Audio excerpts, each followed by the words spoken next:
and welcome to this week's vlog. It is Monday evening, it's late Monday evening, it's 9:10. Tonight I'm determined to finish this book. In last week's vlog I said it was a 3-star, possibly 2-star book. Hence why I want to get it read tonight. I have about just over 100 pages left, which, well, I say 100, just over 100, it's like 104. I am determined to get this read and finish tonight, and then I'm on track for this month. But yeah, I would be very surprised if it gets a 3-star at this moment, if I'm honest. But let's see. And then I have the rest of the week to read 2 more books. We are not D&Ding this weekend, but the rugby is back on. But apart from watching the rugby and getting my shopping for next week, I have nothing else planned.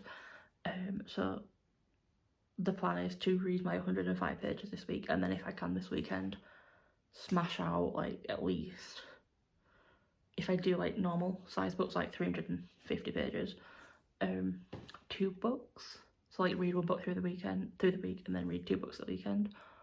Or if I get one of my big books, I think I have one that's like over 600 pages, smash that out this weekend, just to stick on my TBR. Yeah. Tomorrow though I do need to film my wrap up for February, and actually upload my reviews to the books, and actually start uploading pictures on Instagram of what I've read this year. I've started doing it on Twitter, not done it on Instagram. Yeah. And I also need to do my 100 subscriber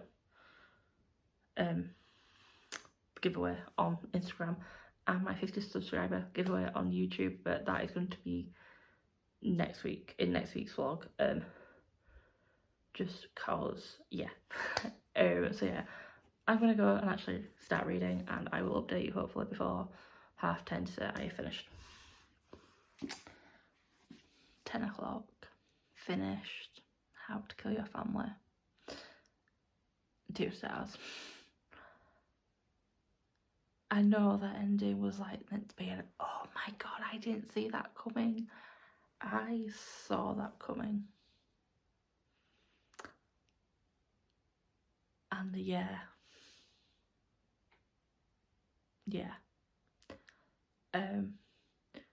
Why am I giving it 2 stars if I'm like, eh?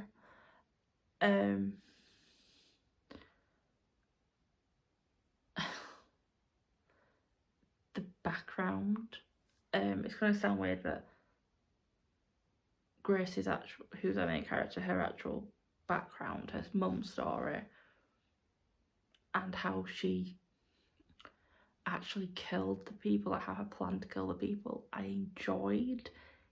It's just the fact that the majority of the killings, for me, while I know why she did them, there's still no point to it. Yeah. Especially when, yeah, spoilers, thank you. Especially when it's very clear that the family knew about her. And it's like, she could have done what the guy at the end did and got her money. Yeah, 2 stars, and definitely being on hold. Like I said, it's 10 o'clock. I'm off to bed, so I'm going to go to bed, edit last week's vlog tomorrow, and then start another book. So I'll update you with what I read and start. And hello, it is Thursday. This is the current weather situation. I haven't read since Monday, which is not good when technically I should be near the end of the book in my hand that I plan to read next. But I have until tomorrow to finish it. As in tomorrow should be the last day, and then start the book. But we don't talk about that. Anyway, so the next book I have decided to read is Q by Christina Dolce. In a world where with students with children with a higher IQ, they go to the government's elite schools, those with lower than expected IQ go to a government institute, and Elena's daughter, the character, is one of these people, and what she finds there questions her, makes her question everything, because this world is about perfection and that comes at a terrible price. This is for the prompt, choose a book, where the blurb starts with the word it. For proof, I got a second, hence that there is it. I do not count that as start as blurb, that is start as blurb, there is it. Yeah, I got this for £1 on Marketplace, so I wasn't really bothered about that. Yeah, it is 364 pages, so ideally I should be at 315 by the end of today. Not going to happen, most likely. So if I can read at least half tonight and then half tomorrow, I will still be on track to read all my TBR for March. Because this book is, with my little slip of paper, 364 pages long. Does that do anything? No. Excellent. So yeah, so I enjoyed Vox. I think I gave it 4 stars when I read it, Christina's other work. So I'm hoping I enjoy this one, but let's see. It kind of gives dystopian-ish when I read the blurb, so should it be fun. So I will update you when I am finished wherever I get to tonight with it. English. Yeah. So tomorrow is hopefully a snow day at work. We are just waiting to hear if we are closed or not. I'm hoping we will, because it's meant to snow right the way through now till 8 AM. So yeah, I will update you. Hey, it's Friday morning. I'm working from home, I'm on a break, so I thought I would update to where I got with Q last night. I got 96 pages in. They're setting up the world really well. I can kind of see that it kind of like fits in with the way certain countries in the world are going now, but not, if that makes sense. I'm just a little bored, not gonna lie. But I want to carry on, which shouldn't make sense but does. So I think I'll finish tonight, because I read the 96 pages in 40 minutes, which is normal for me, let's be honest. So I'll carry on, but I don't see it being a highly rated book, but let's see how the rest of the book goes. Hi, it's Saturday afternoon. I've only just finished Q. 2 stars. Yeah, I get where Christina was coming from for this book, and some parts did shock me. I felt a bit off with how it was being connected to a certain event, which obviously terrible event, but it just didn't feel right. Like, if we didn't have the Oma story, it wouldn't feel like it had that connection. Also, I know I said I think I said earlier that this was kind of read at the blurb bit dystopian like, and in my first few pages, yeah, no, as I read more, I just realised this couldn't happen as in the open as it did, which took away from the dystopianness. And the more I read about the mum, the more I didn't like her. I'm going to protect my one daughter, but I will leave my other daughter with this horrible human, because she's a mini him and she is exactly like him. But she wrote me this note, so she can't be that awful. If you were that good a mum, you would realise that your eldest daughter is nothing like your husband. And the only reason she tried to be him was because, spoiler alert, you babied the heck out of your youngest and had all your attention on her. So who else was she going to go to? 2 stars are definitely being unhauled, but that is another prompt off. I'm going to go watch a rugby match. Six Nations back on this weekend. I've watched Italy versus Wales. England versus France is on now. I didn't realise what time it was, but I will be starting the book today, and that will be Playing Bad Heroines by Emily M. Danforth. Basically a infamous school where two girls fall in love. They were found dead with a memoir next to them. There's a few more deaths. Schools were forced to shut. Now they are started to film at this school, and it seems that there is a curse. So yeah, this is for the prompt. Choose a book which has a yellow cover. This is my biggest book on my TBR. This is 617 pages long, so tomorrow this will just be what I read. I am having a reading day just to get this read. Yeah, it's very small writing as well compared to what I'm used to, so yeah, let's hope it's small writing but a quick read. There are pictures in here as well, so hopefully that will take some of the page count down.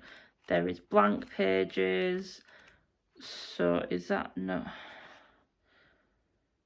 Oh joy, there are notes at the bottom, a bit like what J. Christoph does. While J's tends to enhance a story at times, I'm not sure how much this one will. But yeah, let's see how I get on. If I do DNF this one, I'm not planning on it, but if I do, at least for this prompt, I could technically use Q because it is yellow. So yeah, I'm gonna go watch rugby, and I will probably update you tomorrow as to where I get to with Playing Bad Heroines tonight and where I am with it. Saturday evening, 15% of the way through Playing Bad Heroines.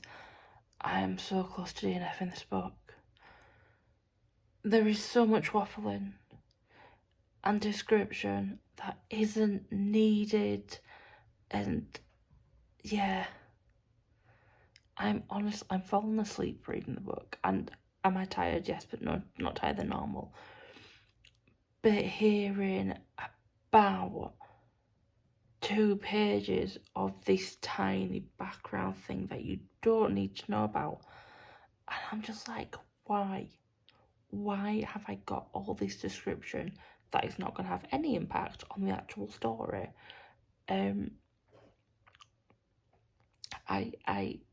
I also didn't realise that this is and this is not in a bad way, but it is. Basically every romance in here is lesbian. That's your jam. Go ahead. As a bi woman, I appreciate good lesbian romance. Does every relationship have to be lesbian romance? Yeah. I'm not DNFing it for the lesbianism. I'm like I said, I can appreciate that. The description, but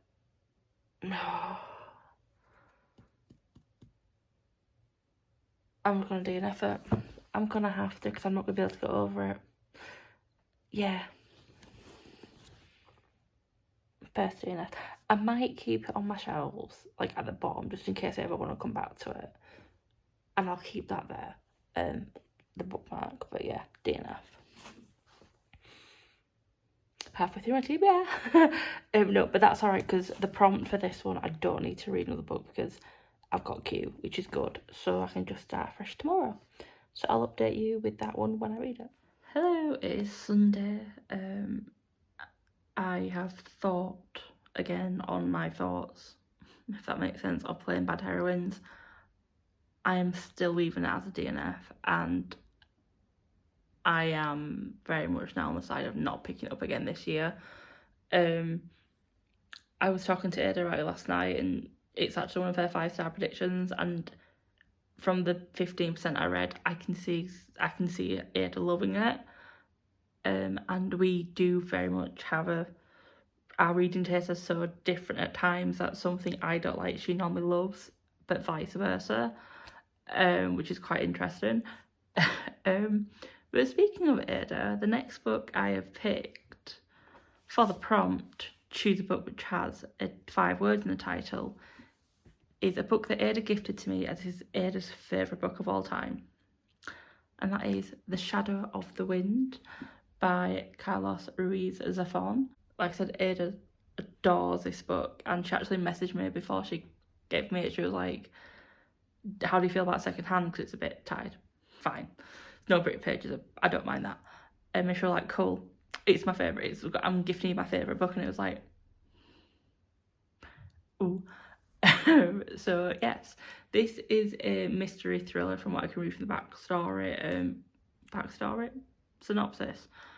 A 10-year-old boy called Daniel is taken to the library by his father, where he finds a book called The Shadow of the Wind by Julian Crax. But as he grows up, several people are interested in this book, and Daniel wants to find out the truth behind the life and death of Julian Crax and save those he left behind.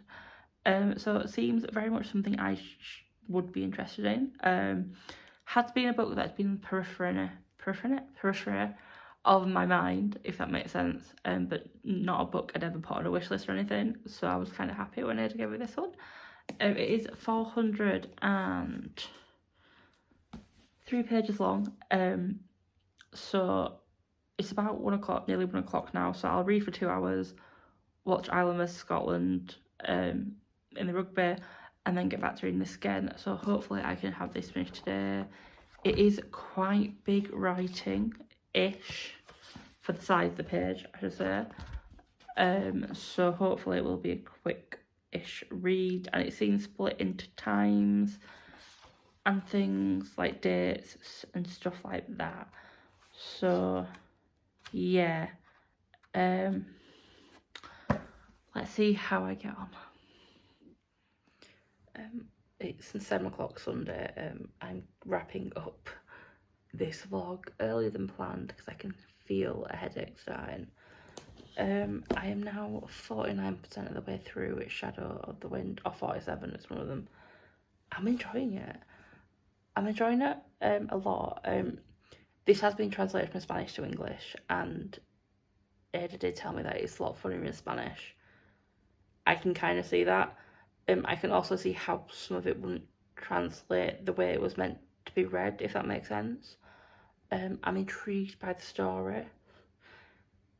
It's a slower pace than most books I read, but it's a nice slow pace.